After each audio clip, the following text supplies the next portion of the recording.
Hey guys, Kylo Matlock here with Selkirk Marine and Raider Boats. It's water test day today. I'm here with a beautiful 2026 Raider 21 Delta. This boat has tons of awesome upgrades on it, so I'm excited to show those to you guys. We're going to start up here at the bow, work our way towards the back, and then once we get out on the water, I'll do an interior walkthrough for you guys. So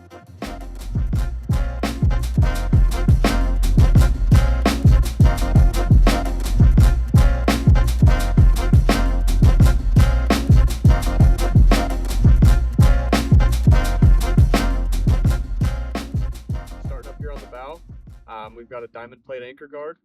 And then we've also got some Rigid Industries LED floodlights mounted on our welded flags, we call them.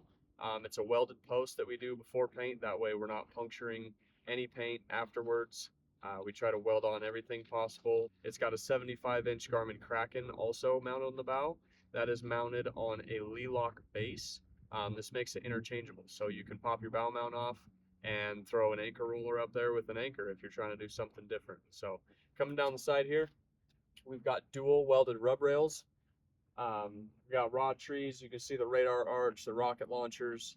Um, this is fully charcoal metallic with a half blackout package. So you can either do the full blackout or the half blackout. I myself prefer the half blackout. You can see how clean this boat looks.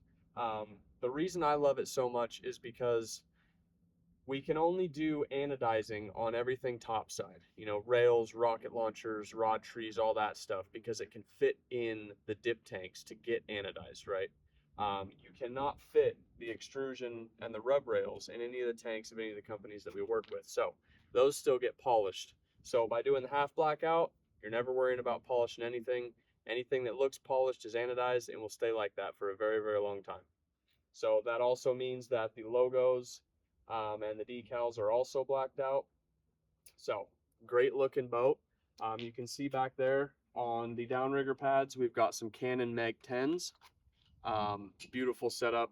I'm excited to walk you through the interior of this boat whenever we get out on the water. We'll see you there. We're out here on the water now in the middle of the break-in, so I'm going to give you the interior walkthrough of this 21 Delta. You can see on the floor here, he did upgrade to the diamond plate aft deck. We've got your transom fish box right here, standard in every boat. Here's the Canon Mag 10s that I showed you whenever we were doing our intro there. They are on the Bernowin GM 650s, so they're fully removable. You can pop them out, put your rod holders in there, put your barbecue on there, whatever accessories you want to use. Bernowin makes knife holders, all that good jazz. So, and then also on the back here, we've got the Bernowin GM 300s. These are the rail mounts, or you can get rid of this backing plate and face mount them. So we have mounted them right here for customers before, over on the sides. You can fit one right here as well. So he's got those back there for rod holders, for throwing rods right out the back. Got your 200 in the back there with the 9.9 kicker tie part to it. Got storage inside of this door, so you can put an extra house battery over there if you want, or just use it as storage, whatever you want to do. Got your in-floor fish box here. That does have a diaphragm gulper pump that pumps it out. All of that is located right inside of this door here. So got your fuel water separator there, the gulper pump's right down there on the bottom. Your wash down right here, which comes out of that stainless steel welded standpipe with the high-speed pickup, so you've got even more pressure while you're moving. It's not one of those, through holes out the back with that chintzy screen on the front of it where, it gets clogged up, it gets damaged, you don't get any, you're not going to get any flow as the boat's moving, so this takes care of all that. Batteries are under the diamond plate step right there. You've got your switch panel here for turning it on and off, all of your breakers. In the Delta, the standard is what we call a 7'1" cabin. That is 7'1" from the front bulkhead to where the aft deck starts, where this wall is. So that gets you 32-inch bench seats. If you go to the 7'7" cabin, which is standard on the Pro Fish, that's moved back 6 inches, taking away from the deck space, unfortunately, but it's all a game of inches here. And then you'll have the 40-inch bench seats, and then you also get a little cigar window on the side. you can have that cabin put on a Delta and vice versa. You can get the short cab on a Pro Fish. However, this customer went with standard size, open back, great setup. I prefer the open back on these 21 Deltas. It really opens the boat up. You know, everybody's kind of a part of the conversation.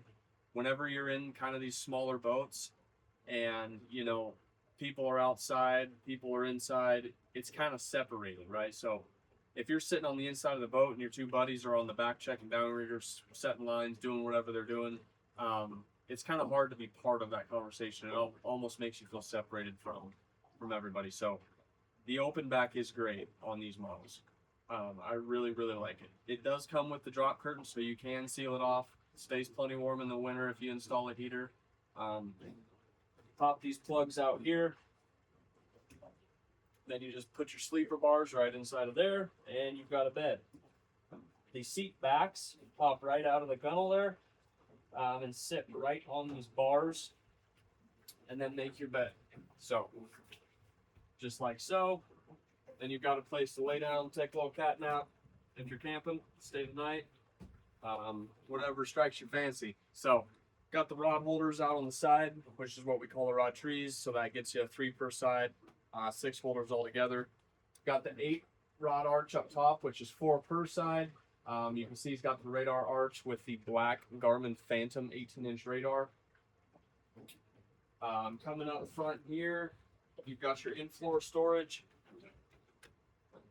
Fully carpeted, so you can throw stuff in there. It's not going to be dinging around, making a bunch of chiming noises, you know. You've also got storage on the inside of both seat box seats, also carpeted. Got your step box right here. That is also storage there.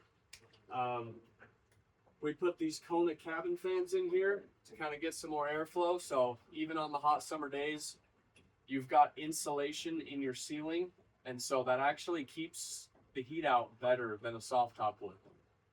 So a lot of guys will make the argument that they want a soft top because the hard tops are hot in the summertime. Once you put that insulation in there and then cover it in the ceiling panel, it keeps the heat out better than a soft top would. And so especially once you get some airflow going, you know, with those cabin fans, you can open the slider, open the front door, it really keeps you cooled off. You can also see we got the center mount aft deck light right here. And so that switch is just right here on the dash. You can see it's kind of growing in intensity. So if you rock that switch, it stays dim. You've also got blue. So early in the morning, you know, you can either dim the white or you can just keep that blue color, which isn't quite so hard on the eyes. You won't lose your night vision as bad. Got your grab bars up here in the ceiling to hold on to when you're in the rough water. Check out what we got. So there's your 1243 XSV touchscreen. You've got your fuel gauge here. This switch here is what I was just showing you for your center mount aft deck light. This accessory switch turns on your bow lights. You can see I've got the Garmin Kraken deployed right now. It is on spot lock while I'm doing my video. So currently it's holding us 1 foot from where I hit it. Pretty awesome stuff. You've got your throttle right here for your main engine, and your kicker throttle right here below. Got all your switches, so you've got your bilge, your nav lights, your wiper, wash down, your wipers. So if that's a 2-way switch, you click it up, starboard comes on, you click it down, they both come on. Got your horn. These are your cabin lights. This is for your gulper pump, is this accessory switch. And then this far one, as I said, is the bow light. Got your USB and USB-C right there. And your 12-volt plug. Right here, you've got your trim tabs. We use the Electro tabs. We've had great luck with them. So we just keep using what we know. Seem to work really well. Let's go check the bow out. So you can see we got those lights right there. There's your Garmin GPS puck. Kraken at work. Beautiful view out here on the Columbia River. So thank you for joining me out here today, and I look forward to next time. Until then, we'll see you later.